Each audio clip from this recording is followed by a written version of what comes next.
TDP YCP రెండు BJP అనుబంధ సంస్థలే అన్నారు మంగళగిరి ఎమ్మెల్యే ఆళ్ల రామకృష్ణారెడ్డి. కుటుంబంలో చిచ్చు గురించి జగన్ మాట్లాడటం హాస్యాస్పదమని ఎద్దేవా చేశారు. రాహుల్ గాంధీని ప్రధాని చేయడం వైఎస్ఆర్ చివరి కోరిక అన్న ఆయన వచ్చేది కాంగ్రెస్ ప్రభుత్వమేనని ధీమా వ్యక్తం చేస్తున్న మంగళగిరి ఎమ్మెల్యే ఆళ్ల రామకృష్ణారెడ్డితో మా ప్రతినిధి శివ ఫేస్ టు ఫేస్. ప్రస్తుతం మంగళగిరి ఎమ్మెల్యే ఆళ్ల రామకృష్ణారెడ్డి కొద్దిసేపట్లో కాంగ్రెస్ పార్టీలో చేరబోతున్నారు. చెప్పండి, కాంగ్రెస్ పార్టీలో చేరబోతున్నారు, మీతో పాటు ఎవరెవరు చేరబోతా ఉన్నారు? ప్రస్తుతం నేనైతే చేరుతా ఉన్నానండి.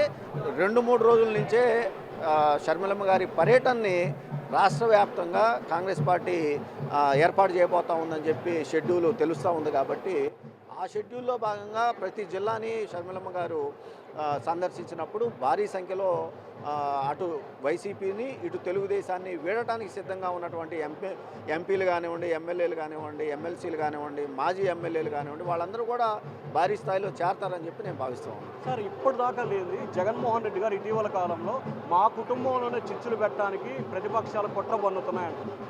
అటు అదే మాట చంద్రబాబు నాయుడు గారు అంటా ఉన్నారు, జగన్మోహన్ రెడ్డి గారు అంటానే ఉన్నారు.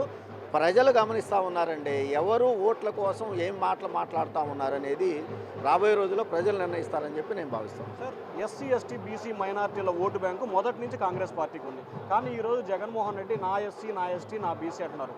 ఆ ఓటు బ్యాంకు ఏ వైపు మళ్ళీ అవకాశం ఉంది? రాబోయే రోజుల్లో ఖచ్చితంగా Congress party SC ST BC మైనార్టీలకి 2014 నుంచి 19 మధ్య చంద్రబాబు నాయుడు తెలుగుదేశం ప్రభుత్వం, అదేవిధంగా 2014 నుంచి 19 వరకు జగన్మోహన్ రెడ్డి గారు ఏమి చేశారు, ఎక్కడ ఫెయిల్ అయ్యారు, ఎలా ఆయా వర్గాల్ని మభ్యపెట్టారు అనేది కాంగ్రెస్ పార్టీ పూర్తి స్థాయిలో ఉదాహరణలతో సహా వివరించబోతూ ఉంది. కాబట్టి ప్రజలు త్వరలో తెలుసుకుంటారండి. సార్, షర్మిల రూట్ మ్యాప్ ఏ విధంగా ఉండబోతుంది? చేరికలకు సంబంధించి ఎటువంటి ప్రణాళికలు, జిల్లా పర్యటనలు ఏమైనా ఉన్నాయి? అదే అవన్నీ కూడా కాంగ్రెస్ పార్టీ నిర్ణయిస్తుంది. కాంగ్రెస్ పార్టీ 1-2 రోజుల్లోనే షెడ్యూల్ని విడుదల చేస్తుందని చెప్పి నేను భావిస్తాను. సార్, ఫైనల్గా రాజశేఖర రెడ్డి ఫోటో వాడుకునే హక్కు జగన్కు ఉందా, కాంగ్రెస్కు ఉందా? కాంగ్రెస్కే ముమ్మాటికి ఉందని చెప్పి నేను భావిస్తానండి. ఎందుకంటే కాంగ్రెస్ పార్టీలోనే రాజశేఖర రెడ్డి గారి రాజకీయ ప్రస్థానం మొదలైంది, రాజకీయ ప్రస్థానం ముగిసింది.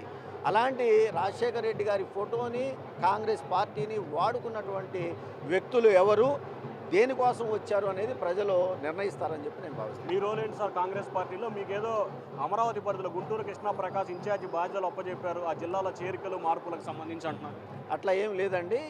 ఒకవేళ ఎలాంటి బాధ్యతను కాంగ్రెస్ పార్టీ నాకు అప్పగించినా కాంగ్రెస్ పార్టీని ఇటు రాష్ట్రంలోనూ అటు కేంద్రంలోనూ అధికారంలో తీసుకురావడానికి నా వంతు కృషి నేను చేస్తాను. బీజేపీ వైపుకు జగన్ ఇండైరెక్ట్గా ఉన్నారు, టీడీపీ కూడా ఉంది. కానీ మీరు నిన్నదాకా అక్కడి నుంచి ఇటు వచ్చారు. సో ఆంధ్రప్రదేశ్ రాజకీయాలు ఇక్కడ కాంగ్రెస్ వర్సెస్ బీజేపీ నడుస్తుంది, ప్రాంతీయ పార్టీలు పక్కన పెడితే. దీన్ని ఏ రకంగా చూడాలి? బీజేపీ అనేది అసలు ఈ రాష్ట్రంలో ఎలా తెర వెనుక నుంచి 2014 నుంచి 19 వరకు అటు తెలుగుదేశాన్ని అడ్డం పెట్టుకొని, దాని తర్వాత 14 నుంచి 19 నుంచి 24 వరకు వైఎస్ఆర్ కాంగ్రెస్ పార్టీని అడ్డం పెట్టుకొని తన చర్యలు, తన పనులు ఏదైతే చక్కబెట్టిందో ఈ రాష్ట్ర ప్రజలు ఖచ్చితంగా గమనించారండి. బీజేపీ రహితమైనటువంటి, కులరహితమైన, మతరహితమైనటువంటి లౌకిక రాజ్యాన్ని తీసుకురావడానికి కాంగ్రెస్ పార్టీ పనిచేస్తుందని చెప్పి నేను సో ఇది మొత్తం మీద చూసుకుంటే నిజంగా ఆంధ్రప్రదేశ్ రాజకీయాలకు సంబంధించి కూడా ఖచ్చితంగా 100% రాజశేఖర రెడ్డి ఫోటో వాడుకునే హక్కు జగన్మోహన్ రెడ్డికి లేదు, అది షర్మిల కాంగ్రెస్ పార్టీకే ఉంది. రాజశేఖర రెడ్డి జీవిత ఆశయం ఆయన కాంగ్రెస్ పార్టీలో పుట్టి పెరిగి ముఖ్యమంత్రి అయ్యారు. రాహుల్ గాంధీని ప్రధాని చేయాలనేది రాజశేఖర రెడ్డి చివరి కోరిక. ఖచ్చితంగా షర్మిల నేతృత్వంలో ఆ కోరిక నెరవేరబోతుంది.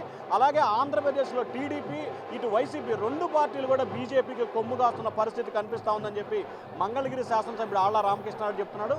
వీడియో సాయితో శివ, బిగ్ టీవీ, అమరావతి.